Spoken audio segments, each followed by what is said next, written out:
Greetings. Today we're doing a reading for just an overview of love fortune for the next half year or so. And so I'm just going to do like a free form reading for this because I can't really find a spread that's appropriate. So we're going to start off here, the first card, which is the Fool. So the Fool is representing, I think that represents the starting point. It represents, where the journey that you're now on, where you're gonna, and it's gonna show you where you're gonna go over the next, next half year or so, as far as your love life goes.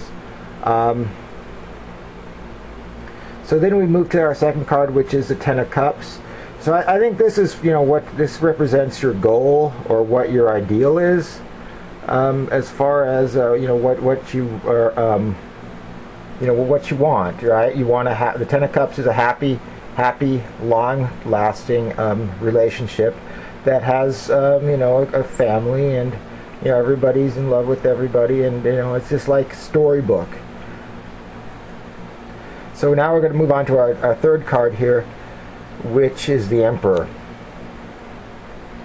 So this, I would say, is probably your representation of the ideal man, right? He's the perfect father.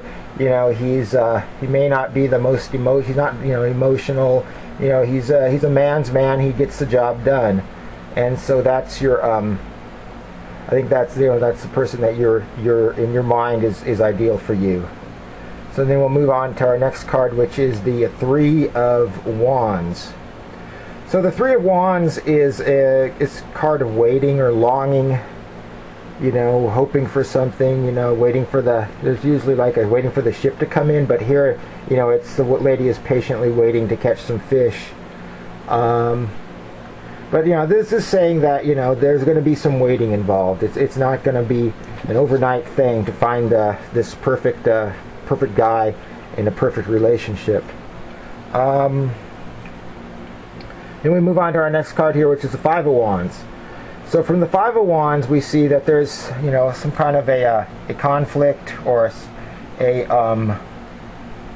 there's discord of some kind. There's maybe some need to I don't know, I want to say kick butt, or fight. Fighting. It's not really a heavy fight. Like Seven of Wands is the card that is more like a battle kind of conflict, or defending yourself. But this one too, there's a bit of there's some need to take up arms against maybe your family or your friends or whatever. And then our final card here, we have the Ten of Swords. Well, the Ten of Swords is it represents despair. It represents, an unhappy outcome.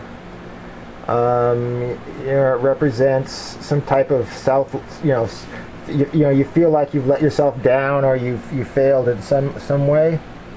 And so, I don't think that we have enough cards. So what I'm going to do now is I'm going to flip over another row, and maybe we can get some more insight into the love fortune.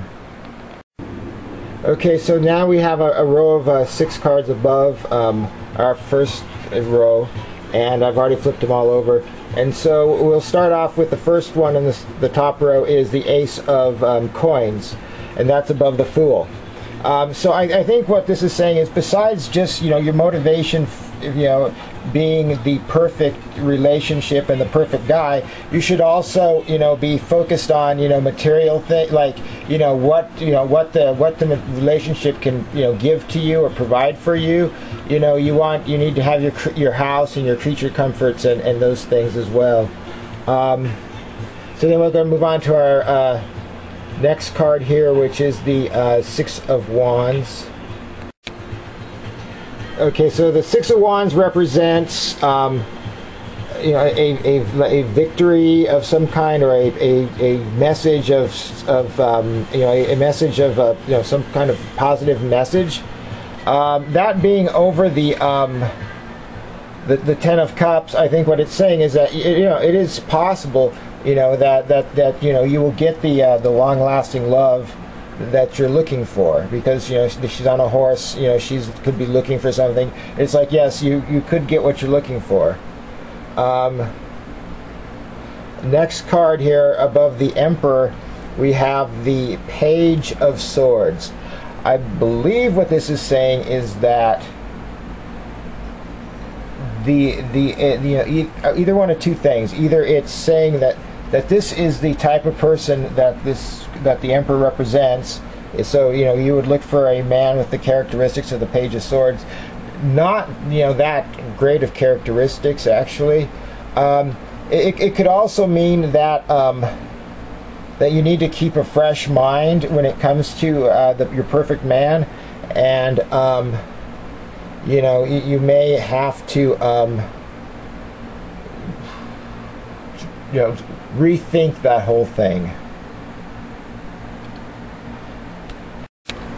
All right, then next is the card above the Three of Wands, and that is the Hierophant.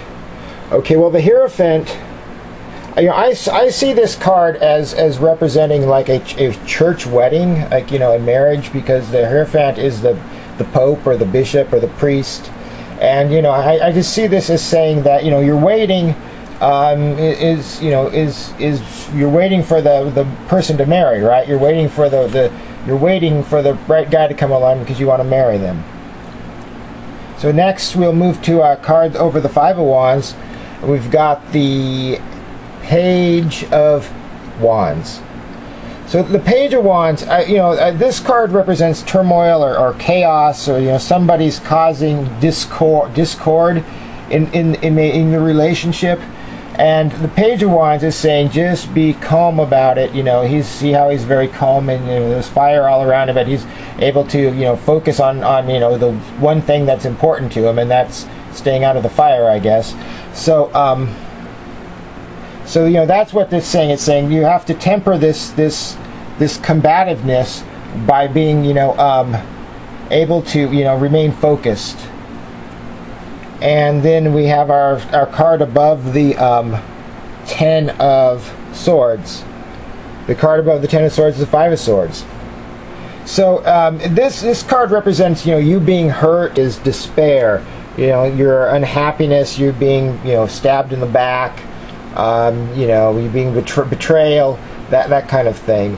And I think what the Five of Swords is saying is that in order to temper that, or in order to try to circumvent it, what you need to do is you need to draw the line. You need to keep have boundaries. You need to maybe put your foot down and keep things in line if you have to, right? Because that's what's going on here is you got like one general and then the other like subordinates, and he's drawn a line in the sand, right by their feet with the sword. So that means you're going to have to set the rules, right? In the relationship, to avoid having this feeling of despair. And now we've got a final row here that I just turned over. So 6 more cards underneath the first row that we drew. Okay, so we come down here and we have the Queen of Swords. So the Queen of Swords, I believe, came up in another reading that I did, and the other one. And this represents you in the future. And I think it's just strengthening what you need to do, in order to get through the next relationship. You're gonna have to be strong. You have to be cold as ice sometimes, and you're gonna have to make hard decisions and stick to it. But see, it's like, she's taking the sword, she's breaking it, and she's not going to fight. She's not going to fight, with her fists and her hands, and that way. She's going to fight, it's going to be all mental. And so now we've got the next card, which is the Nine of Cups, and it's underneath the Ten of Cups. Well, this is the key to your happiness, and that is, to have a family, right? This is usually the card of wish fulfillment. But here I'd say it's pretty much the lady holding the baby is, the family. It's the importance of the family. Underneath the Emperor, we have the Ten of Wands. So here, this looks like this might be the biggest, the biggest sticking point, I guess, is the is this ideal man. It may not be who you think it is, or you may have to abandon that idea and start fresh. And it's also going to take require some this is a Ten of Wands here, and it's just going to require some flexibility to bend rather than break, right? You're going to have to be flexible. You're going to have to maybe do some some contortions to fit. So now we've got underneath the Three of Wands, we have the Lovers. So this Three of Wands, this waiting, waiting for the right person to come along, is definitely a point that I see as marriage, right? We've got the priest doing the marriage, and down below here we've got the lovers, and so this represents a very a very happy union, right? You're gonna have to wait for it. So now we're going to move to our next card here, which is the underneath the Five of Wands, and it is the Three of Coins. What this is saying is the Three of Coins is saying that the person that is going to be that will cause you the most problems is either going to come from somebody that is maybe somebody who's beneath you, or maybe works for you, a nanny or something like that, perhaps, maybe a stepsister.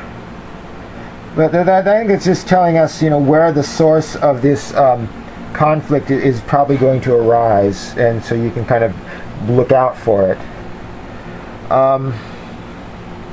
And now underneath the Ten of Swords, the despair, we've got the Queen of Wands. So we've got a lot of wands in this reading. The Queen of Wands here is just saying that, you have the power.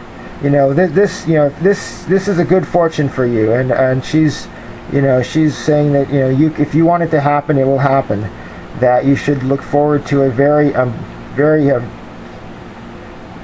good love life, or very good love for the next half year or so. Okay, so I hope that helped. Thank you for watching.